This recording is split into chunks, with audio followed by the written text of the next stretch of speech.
Okay. Oh, I have to give it permission, I think, to go to the third party.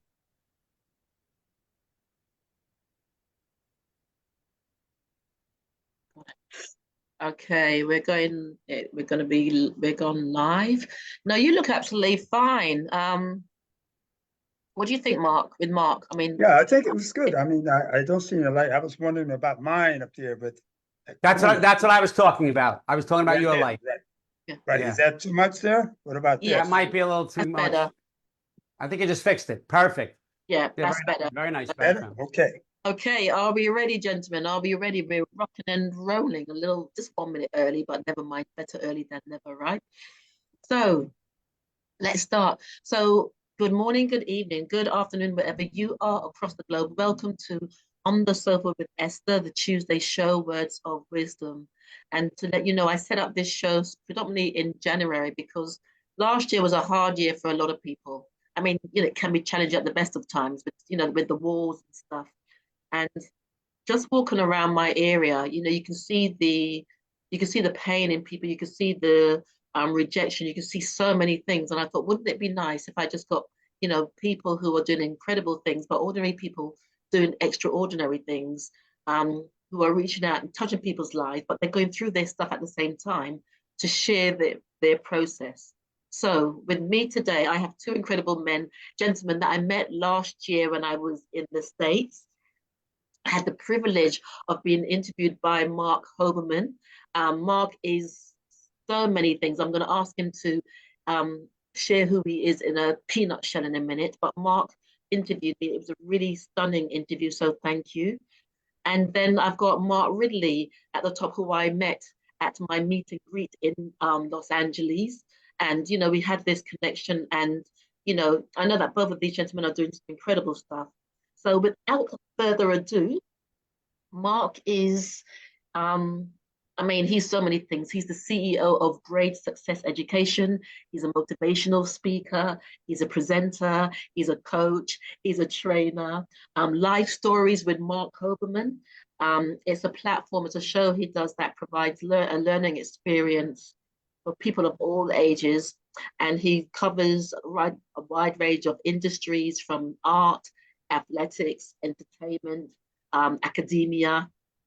And he's also an author, and so Mark has this incredible body of experience, but also we're going to understand formally, for Mark, where has this desire and passion come from to do what he does, and he's going to share his story. And then we may have Mark Ridley. Mark is a film director. He's an author, he's a writer, he's a former clothing designer and model, if I got that right. He's got his latest book, it's a children's book called The Fly and the Truck Driver. So, there's a lot that we're going to cover, but I know that whatever you both share is going to inspire others. So I better shut up now. And so, Marc Hoberman, can you tell me who is Mark in a nutshell, in a peanut shell, or a crab shell? Sure. So you said most of it. I did spend 33 years as a teacher, mostly high school and middle school. And I did start Great Success Education about 29 years ago. It started as mostly SAT and ACT prep, and then became all grades, all levels. I have tutors who worked for me. And I did write a book that was an Amazon bestseller that chronicled my life and my diagnosis of epilepsy at the age of 16 and a half, which brought me to the show today. Because by being on so many shows from the book and saying, hey, I'd like to continue this on and start my own show, that's what enabled me to get to meet you and so many other people. So I do a lot of training in schools for character education, overcoming adversity, even some study skills. But basically, yes, I spend my time finding the story behind the glory. I love that. Finding the story behind the glory. And also with your life stories with Marc Hoberman, you've got tough questions, tough questions to get the best answers. Right. Love that. Love that. Tough questions to get the best answers. Thank you so much, Mark. Thank you. And now for Mark, excuse me, Ridley. Mark Ridley. Who is Mark Ridley in a nutshell, in a peanut shell, or a walnut shell. Thank you so much for having me on, Esther. I'm enjoying it, and I'm looking forward to this great conversation. Well, Mark Ridley is, first off, he comes from a musical family, play trumpet, sax, and he's a man that is driven. Actually, that is my moniker on my business cards and how I kind of present myself and my philosophy.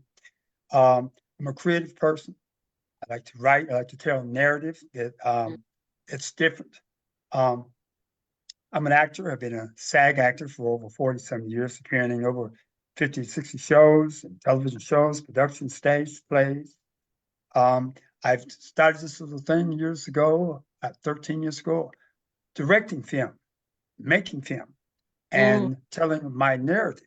So now, as you mentioned, also, I'm a new author of a children's book, something that I set on the shelf for a long time and finally decided to get it out, which is now on Amazon Prime and on Barnes and Nobles, among other places. So that's basically me, a guy that's, continually developing, continually learning, and open for great things to keep happening. Brilliant, brilliant, brilliant. And there's so many synergies between the both of you. Because Marc Hoberman, after Mark 1, Mark 2, Mark Senior, Mark Junior, whichever way. But Marc, you talked about your former years of having epilepsy as a child. How did that affect you? But more so, how did you perceive yourself? Which then influenced your perception of the world, which then influenced your meaning of the world to you. Does that make sense? Sure, sure. It happened in phases because I had been brought up in Yonkers, New York, had a lot of friends, pretty popular, very happy there. And my parents gave me 3 weeks notice and said, Dad is semi-retiring to Florida, and very anxiety ridden. And so I'd probably say the first month or two we were there, I suffered a seizure behind the wheel of a car, my car that I was driving. So, I came home 2 hours later with a diagnosis of epilepsy and some pills. And it was a rough 2 years. My family didn't believe in therapy at the time, and therapy for kids was not as well known, for lack of a better term, as it is now. It didn't happen a lot. So I would say I was never diagnosed as depressed, but as an educator for over 30 years, I could tell you I was clinically depressed. Okay. And you asked a very telling question. You said, how did you deal with it, and what did it mean to you? I saw it as a weakness. I couldn't drive for 6 months. You can't, certain states have certain laws. At that time in Florida, you couldn't drive unless you were seizure free for 6 months. So a 16-and-a-half-year-old with a really nice 1977 chick magnet Mustang sitting in the driveway for 6 months was no great shakes. So that was tough. My mother had suffered a stroke at 39 and had a full recovery. And I kind of learned my strength from her. And she said, listen, you're funny, you're a good looking kid, you have friends, and you also have epilepsy. And you're going to grow from this, and it's going to make you stronger, not weaker. And she was right, but in the beginning, I didn't allow her to be right. So I was very depressed. I couldn't drive. It was very rough. So it wasn't until, a year or so after that, there was no internet. So I had to learn about the epilepsy, and I had to, go to the library and look up something on microfiche, in the back room, and look at all the articles and such. I wrote to the Epilepsy Foundation, and I kind of embraced it instead of making it my enemy. But it was a really tough first 2 years, not being able to drive to the prom, school, things of that nature. It wasn't until, just to tell you, the book came out when I was 54. And only 9 people knew I had epilepsy until the book came out. So I'm sitting in front of Facebook at the time, and my wife says, what are you staring at? And I said, the book came out, and I'm about to send it to 1,000 people on Facebook. She said, so send it. I said, no, right now, nobody knows. In 5 minutes, everybody's going to know. But I didn't take it as a weakness anymore. But even as an adult, I didn't tell people. So then I decided, my mantra of my book and my life has been, don't let your struggles define you. You define you. So I'll just close that part out by taking, the bad news is you can never control everything. But the great news is that you can always control your attitude about everything. So it really is a mindset. And, I had kids who, back in the days, there were no HIPAA laws. We had a big tin every year of our homeroom class. We knew when they got stung by a bee, who had epilepsy, whose parents were getting divorced. And a lot of my students had epilepsy. And I never said anything to them because I didn't want to show my weakness and, oh, I have it too. How horrible is that for a teacher to not be able to help young people at that time? Mm, So it was a long process. mm. And have you, I mean, do you still have, do you still suffer, you still suffer, okay, but you've managed Yeah, it. I still have epilepsy, but I have been seizure free on 2 medications for years. I had 21 seizures before I moved back to New York, and we got the doctor that saved my life, Dr. Eli Goldenson. And the only time I had a seizure on his medications when we experimented with taking me off of it, which was not Mm, easy because, not to make you laugh, but I didn't have the best students at the time. So if I started to get incoherent, they wouldn't think I'm having a seizure. They would think they just couldn't follow the lesson. So there was no real way of telling anybody. I didn't even put on my, stupidly, I didn't even put on my card as a teacher in the nurse's office that I had epilepsy. So mm. when I had a seizure off medication in the school, it was in the Bronx, people thought I was stabbed because I fell and I was bleeding. So thank God I am one of those epileptics. There are many who are not, who are controlled with the medication. But it keeps me grounded, and I don't let it define who I am. I'm not the man I am in spite of my illness. I'm the man I became because of my illness. Brilliant, brilliant, brilliant, brilliant, brilliant. Ladies and gents, I know that you're going to take away loads of nuggets of gold. So I was just checking on my phone earlier that this is actually streaming on Facebook, because I did a fantastic show with some legends a few weeks ago, and only 3 minutes out of a 60-minute show was captured. So Wow. excuse me if I look as if I'm being a bit Oh, distracted, which I'm not. okay. Thank you so much, Mark. Sure. Now, Mark Ridley, what about you? I mean, you're very much also about, taking control, learning, understanding your life's experiences. So was there anything in your younger years, your formative life, so to speak, that's got you to where you are now? Yes, and I'd just like to segue off of what Mark said for a minute because the story touched me because I played a character in a film called David's Reverie about a gentleman who was my son that had epilepsy. And the story was very impacting. So listening to your story just brought me back to that film. But in answer to your question, Esther, yes, I was homeschooled. My parents believed the fact that, we should have that education, not so much from the system that gives you indoctrination, I think. So they gave us homeschooling. Mm, And I think I benefited from that a lot. We didn't have television. They wouldn't allow that to happen. Um, so yeah, I learned from that. My mother allowed me to show my creative side when I was like 15. I wrote a paper about the injustices and the ups and downs of the Black Panther movement. And she allowed me to share that on the campus because she was oh, a professor there, which I'll never forget that. I think that was a difficult moment for me, which at the time I didn't know that I would become a writer.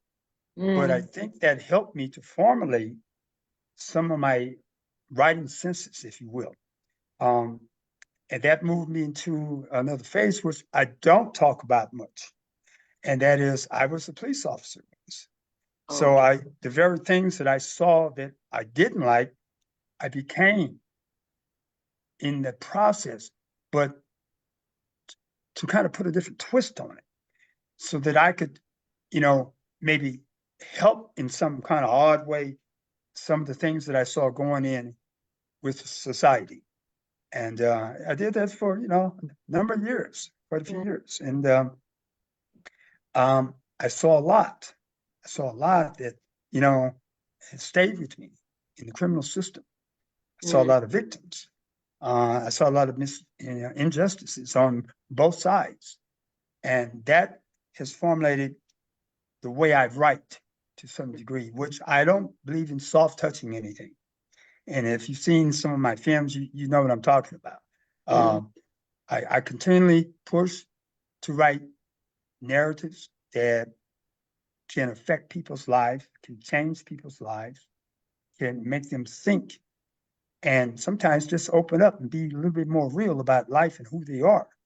So that's basically what I try to do. And I think that just by having strong parents helped me to stay away from elements that perhaps I might have gone to being a young person, my choices. I've never been totally influenced by other people. I've been pretty strong willed at kind of going down that little straight and narrow. And maybe it's because I was, in the city so much. But I think that did have an impact on my life, which now, as a father, it helps me to guide my kids, all grown now, and in a direction that keeps them focused. And I think have become, great men and women, and hopefully they'll continue to grow that way. Brilliant, brilliant, brilliant. And Mark Jr., I'm still trying to work out which one. But Marc Hoberman, you teach as well, because what I'm hearing from both of you is using your experiences to then impact and inform into the lives of others. So you're a coach and you're a trainer, and you do a lot of stuff around anti-bullying strategies, dealing with peer pressure, also drug abuse. So what have you found? Okay, being who you are and coming from where you've come from, how do you feel you impact the young people that you work with? What is the change that you see? How do you make that connection? Because it's all about making connection. How do you Great question. Yeah. So it's interesting what Mark had said resonates with me because Mark, I'm sure you appreciate what your parents did educationally, but back then being homeschooled was almost unheard of. And Right. look how things have changed now. And I would argue that a lot of times in homeschooling, kids get that extra character education piece because it's their parents. But that's what I think has been lacking in education. I loved education for 30 years, but you asked a great question, Esther. And the bottom line is that I don't like what I see. I have seen a change in education and human beings in the last 7 or 8 years that normally would take 60 years to change. Wow. The bullying when I went to school was you're fat, you're stupid, or somebody would stand behind you and then you push them.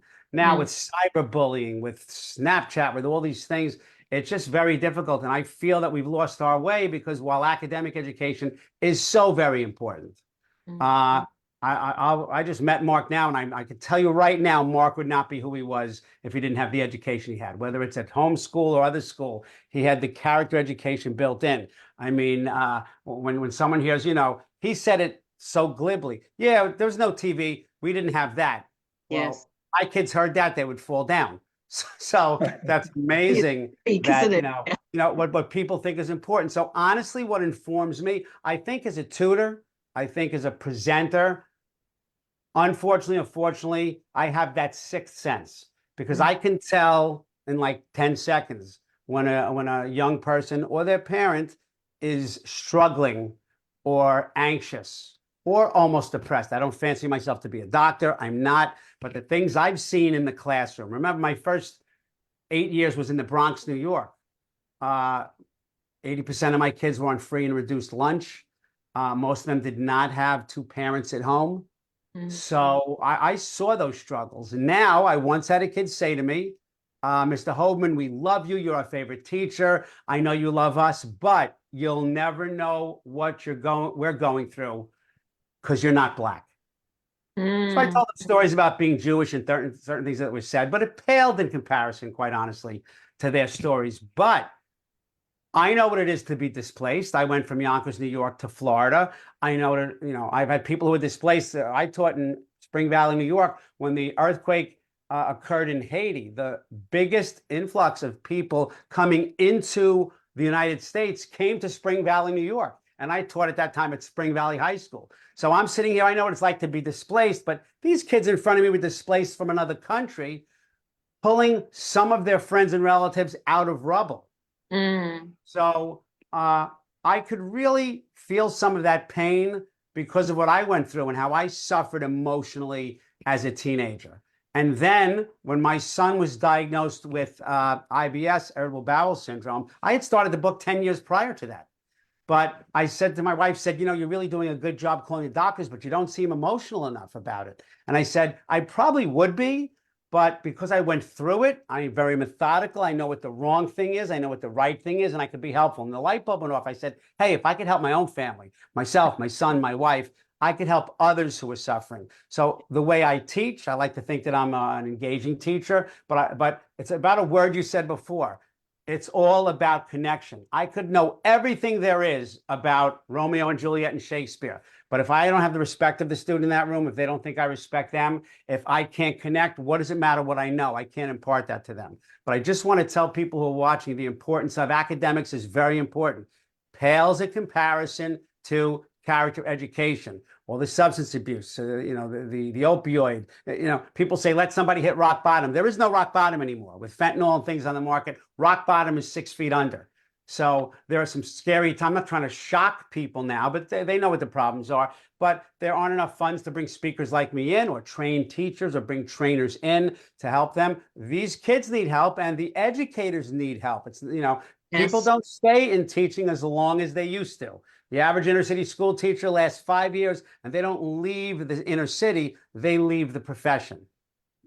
So it's just, it's a long-winded answer, but I think I had to touch upon some important parts to me. But my experiences, however sad, however wonderful, all put together, allows me to help others. Brilliant, brilliant. And it's not long-winded because I know that you're very detailed. I mean, for you to use tough questions, get the best answers, but we know that we got to dig deep.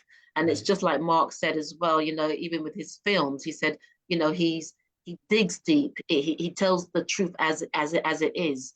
Because I realize that sugarcoating things now, it's okay to a certain degree, but it doesn't really get people's attention to where it really needs to get to now. And like I said, out there in this big wide world, it's almost like dog eat dog. You can see that there's a change in people's humanity towards each other. There's almost a non-existence to people's humanity towards each other. There isn't an awareness of self. So if there is an awareness of self, there can't be an awareness for others around you. And as you were talking, Mark, like you said, there are so many fundamental issues. That's the bedrock of how people are operating. They say hurt people hurt people. Right. And there's a lot of hurt going on and out there. So I guess what we are doing in our own way and the passion that we have to reach out, it's not even a passion, it's almost purpose. It goes beyond passion, it's purpose. Purpose. That's a good word. And yourself, Mark, you shared about, like Mark was saying about homeschooling. And also you touched on being a police officer and what you saw and how that influence impacted, instigated a lot of what you do now. So what Mark, why do you, Mark Ridley, why do you, in your own way, other than being really impactful with the films that you make and other things that you do, what is it that you are trying to teach or reach out into people's spaces with or show? Because we're teacher and student at any one moment in time. That's a very, very good question, and I'm trying to frame how to really answer that. I think it's about being who you are, being honest. It's about not allowing the society to frame you. It's about not being afraid. I think people nowadays, they walk around in so much condensed fear. And I don't choose to live in fear. Nothing in my life I do lives in fear. I mean, I know we had this horrible thing called COVID hit us all. But I refuse to live and walk in fear. about it. And, to this moment, thank God, and I went around and did what they said do and not do. And I've never had COVID. And I know there's a lot of people that have. There's a lot of people that have died. There's a lot of people that have not had it. But I believe that the mind is the most powerful thing that you can have. And we are subjugated in society to the ills of people's thoughts, people's opinions, people's paranoia, people's fear. So then they push that upon you and they make you be subjugated to their feelings inside and their own problems. And if you don't buy into their psychosis, and I do call it psychosis sometimes, and I'm not a doctor, but I understand what psychosis means. If you don't buy into their particular psychosis, something's wrong with you.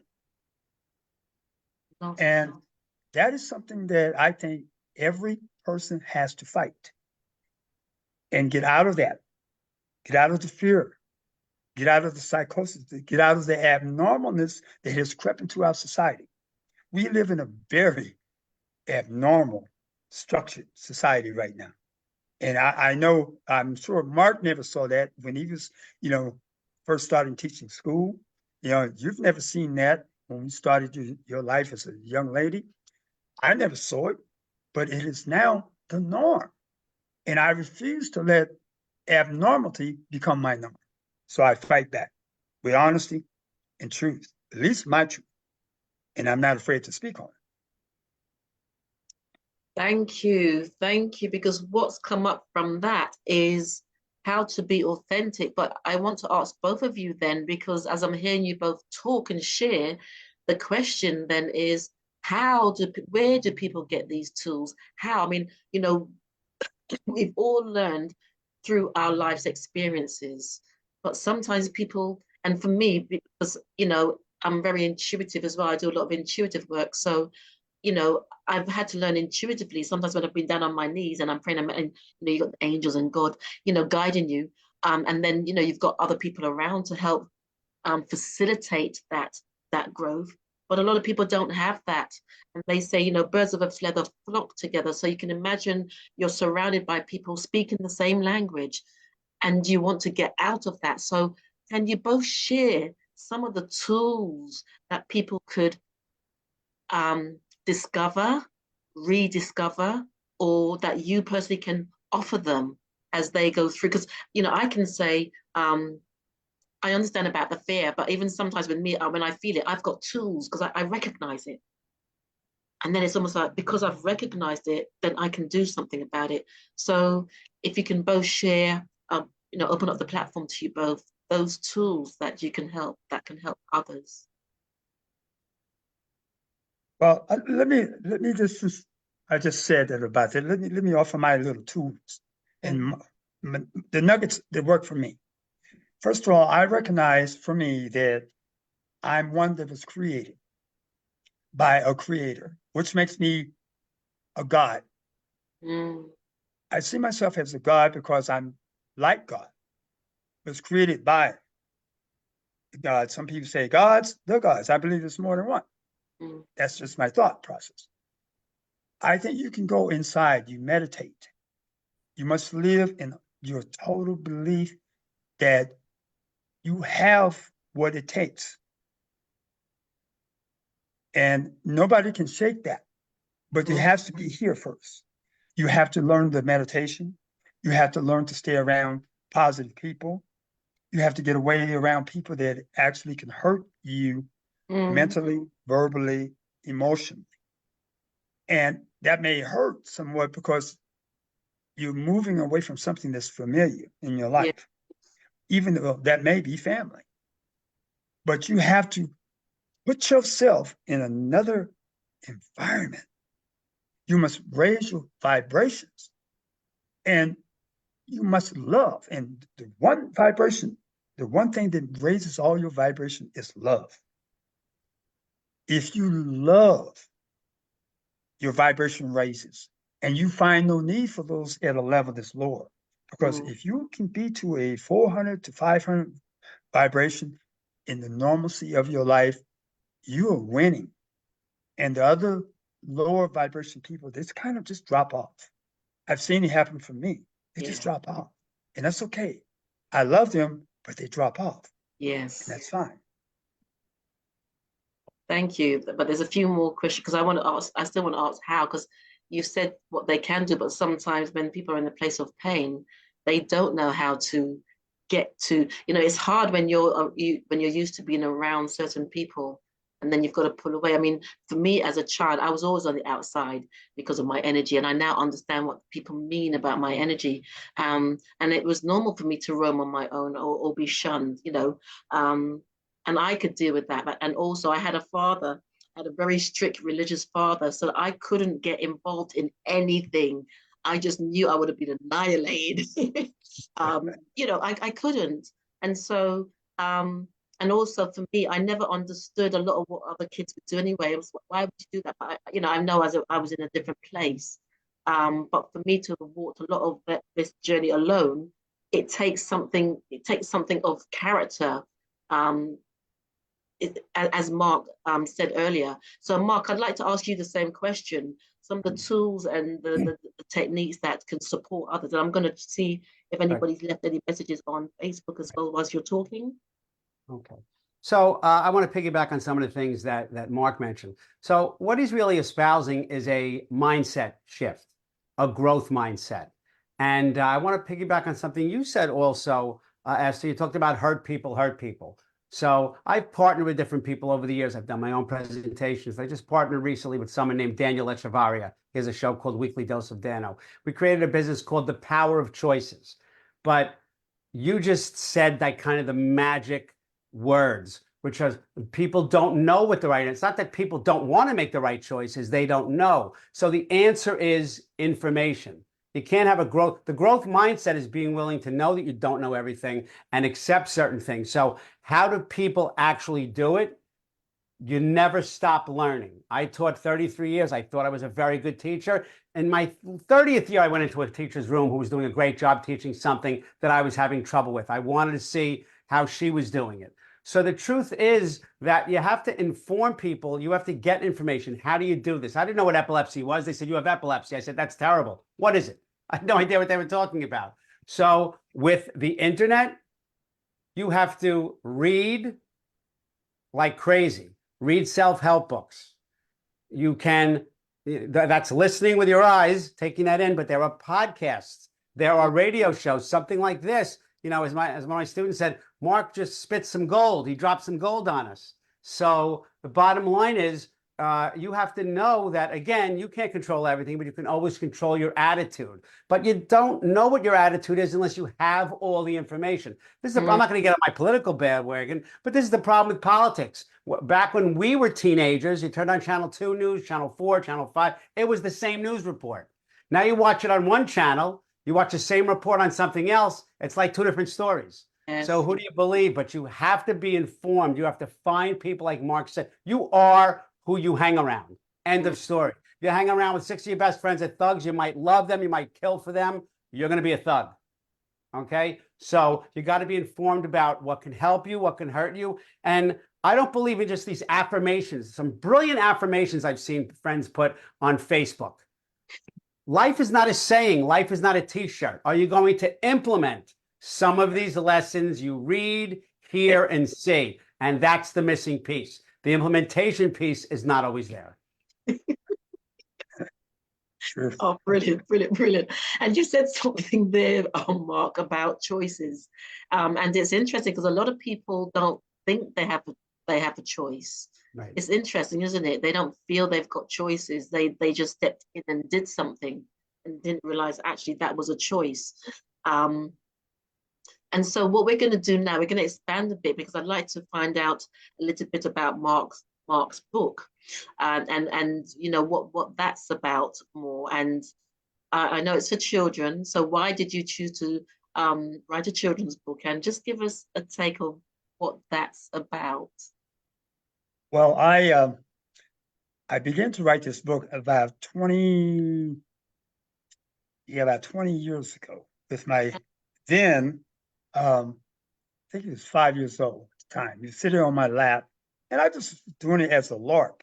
But I've always had this kind of creative spirit. So when I started writing this book about the fly and the truck driver, it's because I, at one time, owned a trucking company. And I had, around 15 trucks. I had men drive all over the country.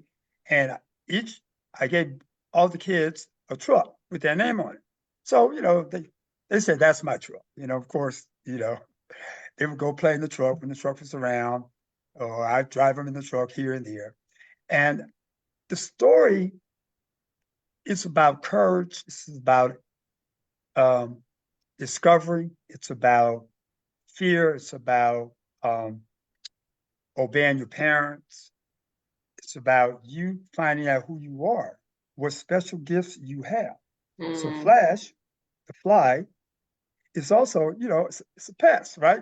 We all know what flies do. They pest you. But I thought that would be interesting to make Flash the fly, the one that learned about his courage, about why he got away, how come he left home, how come he didn't listen to his parents. But he meets Big Blue, the truck driver, and they go on a journey together. And he began to talk to the truck driver. And of course, the truck driver thinks he's losing his mind because but he's answering the fly. And they travel on the road. He's lost, and he helps him from crashing. And it's just a book that it kind of deals with your adventurous self and let your imagination go as a child, and even for parents. And I think it's great reading to your child. You should always read to them. And I think this is something that, it could just be fun to just fill your child's imagination. That's really the reason I wrote it. And now that I hear more and more about it, people are kind of saying, yeah, you kind of hit the mark there. And hopefully I did, if nothing else, just to entertain you.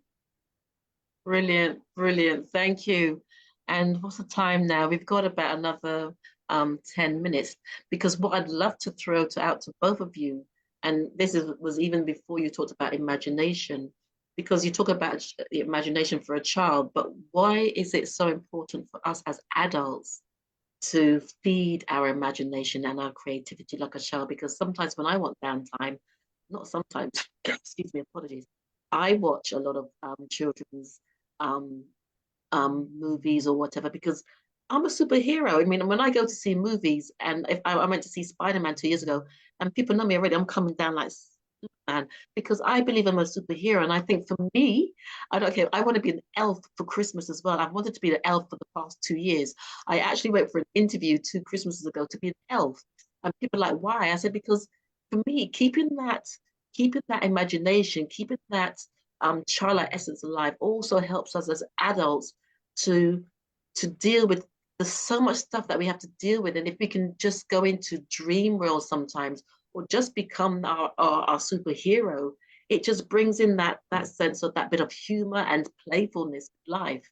And it works for me because my friends already know me already. They know that and I want to go to Lapland, and I am going to be an elf this year. So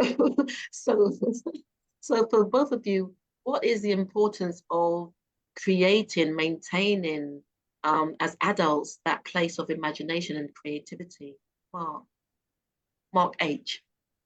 Well, you really can't live your true self without it, because students have always asked me, Mr. Hoberman, why is it that when I read a book, as great as the movie is, the book is a little bit different, and sometimes I enjoy it more? Because there's escape and there's control. You're escaping out, but what can you control? When you read a book before the movie comes out, you get to decide the voice of the character. You get to decide, what does this person look like? Case in point, as an adult, I love the Reacher books. I love the Lee Child, the author, and I love the Reacher movies and the TV show. But Reacher in the book is 6'4", 275 pounds. And when the movie first comes out, it's Tom Cruise. And he's not 6'4", 275 pounds. He did a nice job, but that's not what I imagined. So in the imagination, it's scientifically been proven that if you imagine it within reason, I can imagine myself, looking like Arnold Schwarzenegger. It ain't going to happen. But when you imagine things, you start to plan, how might that look? How can I take what I imagine and make that imagined element a possibility. So also it keeps you young because when you imagine, it's usually superhero things that you really can't totally do, but you really need that imagination. And as an author, I didn't have to use so much of my imagination because the books that I've written and co-authored have been memoirs. It's much harder to do what Marc did, I think, because you has to come out of your creativity and your imagination, and you have to know who your audience is and who you're writing for and what they expect. But that imagination is so important because you can imagine anything. We're so pigeonholed in our jobs. Only do this, only talk this way, only do that way. Like Marc said, this is the normal. Don't be abnormal. But with your imagination, you can do whatever the heck you want. So it is probably the most powerful tool. Look, the brain is a muscle. We just don't exercise it enough, unfortunately. But the imagination is absolutely key. Brilliant. So then, Marc, do you think I will be that elf for Christmas this year? It's going to happen. I'm betting on it. Yeah, absolutely. But I want to segue on what Marc just said. Yes, it keeps you young. Imagination takes you away from your adult life. Yes. You build something that you're not used to every day. You're cleaning the house, you're being a parent, you're teaching school, you're doing whatever job when you can just stop and let your imagination flow and flourish, you become the superhero. You become the elf. You can take that imagination to someplace beautiful, sincere, simple, and safe, usually. Yes. And just allow it to just flourish. And you also can teach your kids to do the same with their imagination. Yes. Because you can also achieve great things just with the imagination, because that is a part of creation. Once you imagine it, you can make it happen, depending on what it is. So I like to see it as a story form of replenishing the stuff inside that is maybe a little dead at the moment, a little stale at the moment. And all of a sudden, the light is turned on and you're another person, another place, another time. That there is magic. Imaginational magic. Leprechaun now. I want to be a leprechaun now because Okay. You're past the elf stage already. And so it is. Yes. I just want to say one more thing, Esther, that the reason I brought up the power of choices is that you said something that was hurt people, hurt people. One of our mantras is hurt people, help people, because I was a very hurt human being in my teens. And I turned that with imagination, I was able to turn that into how can we make hurt people help people? So that goes with the mindset change, but you need an imagination to even dare to go there, to be that leprechaun, to be that elf. Okay, but you're going to see me at Christmas. I'm going to hold you both to your words. Okay. And I did say that was the last question. So we've got 5 minutes now, but this one is the sort of the real last one in terms of authenticity, because I know we've touched on it briefly. What to you is the importance of authenticity? They said it's different strokes for different blokes, but authenticity of self, that's a high bar to sometimes reach. But why is it so important?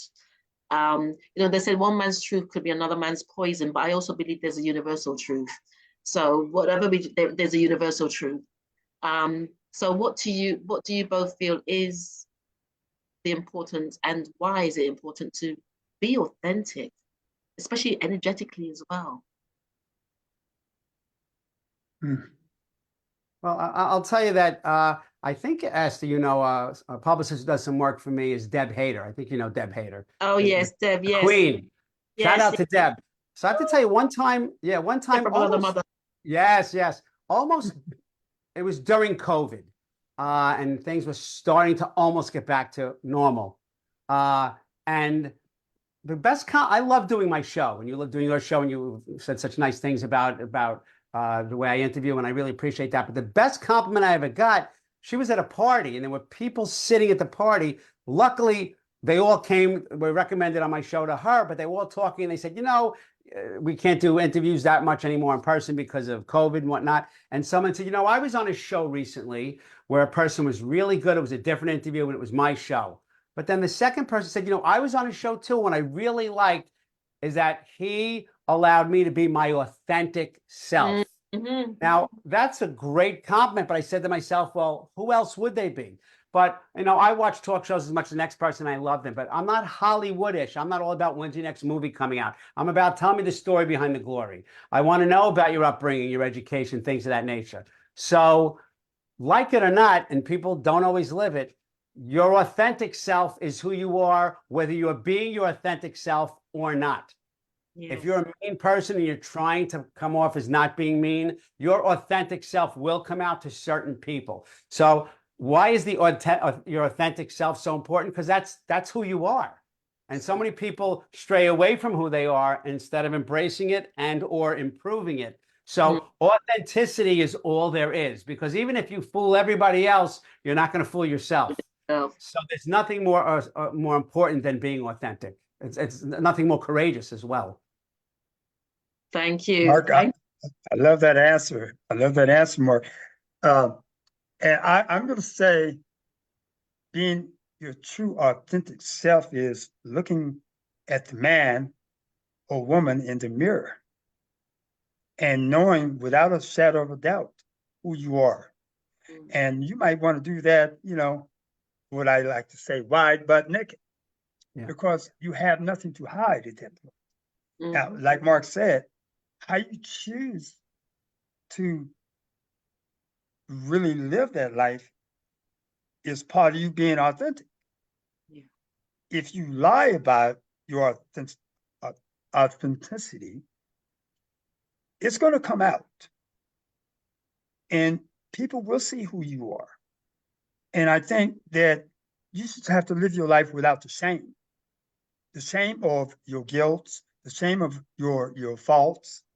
And just, nobody wants to just sit there and talk about, horrible things about yourself necessarily. But I think that's a way to just be who you are within your faults, within the things and the mistakes that you've made. And hopefully you don't make them again, but live your life in honesty and truth. Just be honest to yourself and show the love to yourself. If you love yourself, you probably can kind of get a little bit ahead. Just love yourself first, because you have to love yourself first, because you can't love someone else if you don't love you.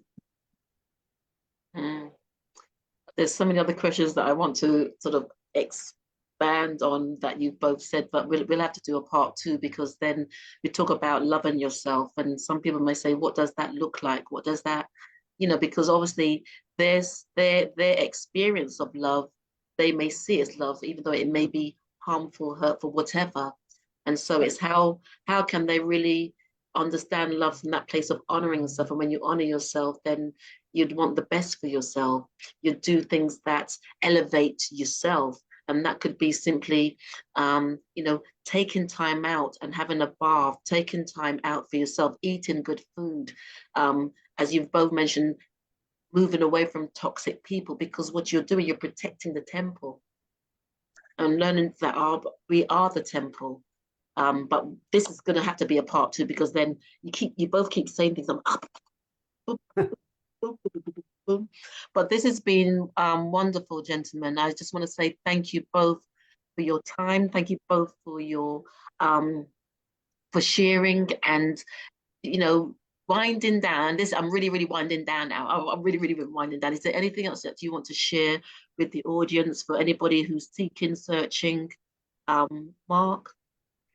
We're both Mark, but I would just say, there's 2 main websites for me. Gradesuccess.com is the education site, but a lot of this stuff, my show, you can learn a lot at marchoberman.com, MarChoberman. And I just want to say to Mark, I don't feel bad now. I waited 10 years to write my book. He waited 20. So if your name is Mark, it's going to take you a long time to write what you want to write, but get it done. Thanks so much for having me on, Esther. I appreciate it. Oh, it's a real blessing. And Mark, thank you, Mark. Well, I'd just So like to say I've enjoyed it. Esther, thank you so much. I've looked forward for this for a long time. I'm so glad to be connected with Mark and of course this beautiful set. I would just like to say, um, watch some of the films I have out on IMDb. I'm Googleable. Watch my the book, Read to Your Kids. I'm going to be working on various projects. I'm always looking to collaborate with others, people that are funding. I'm looking for funding. I have 5 great projects that I want to put out. So, in the film world, it's hard. So I'm on all the social media at Mark Ridley.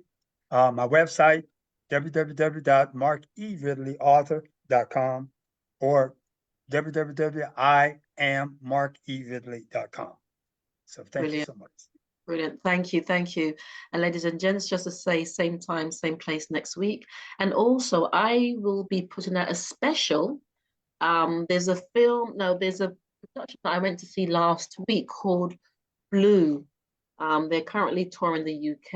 It's a very powerful story about a police officer. So you've got the dynamics between police officing in the States, but it's a very powerful play and it finishes on the 30th. So I interviewed June Carroll this evening and I'm going to be putting this out tomorrow because she speaks some very powerful stuff, but it sort of leads into these types of conversations of what we learn in our formative years, whether you're black, white, pink, or little green pygmy, but whatever you're told between the ages of 0 and 7, you believe.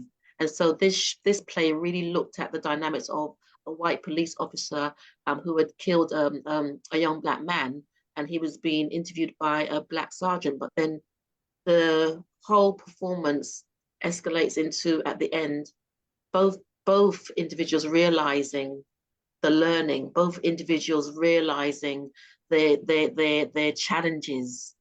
And it's a very powerful place. So I'm going to be putting that interview out as a special tomorrow. So on that note, ladies and gents, excuse me, tickle, tickle. Yeah, I just want to say thank you to my 2 guests and same time, same place next week. Thank you, gentlemen. thank you. Thank you. Have a great Thank one. you. Bye-bye. Bye.